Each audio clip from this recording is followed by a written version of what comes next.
अस्सलाम वालेकुम दोस्तों, क्या हाल चाल है? तबीयत से ठीक है? उम्मीद करता हूँ सब खैर खैरियत से होंगे। मैं नज़ीर अब्बास, आप देख रहे हो नज़ीर अब्बास फूड किंग। आज के व्लॉग में हम दिखाने वाले हैं किधर जा रहे हैं, आपको न्यू मुल्तान शहर दिखाते हैं। देखो भाइयों, मेन रोड पे हम जा रहे हैं मुल्तान की तरफ से। आपको स्टेप बाय स्टेप दिखाते हैं।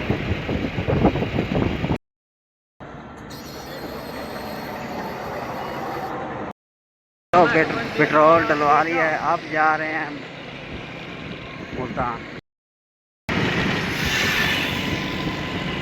देखो भाइयों, मेन रोड पे हम जा रहे हैं मुल्तान की तरफ से।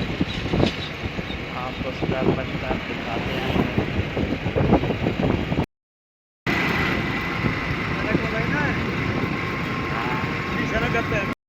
तो ये भी ये गेट है, ये आपको दिखाते हैं।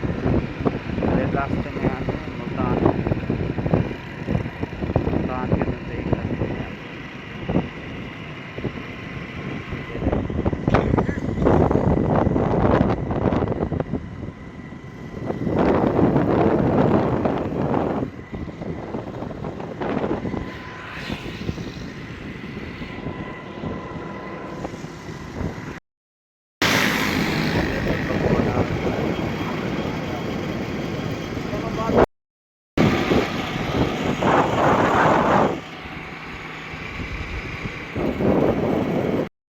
ये पहुँचाए हम।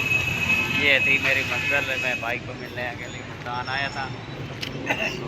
यहाँ करते हैं व्लॉग का एंड। अल्लाह हाफ़िज़।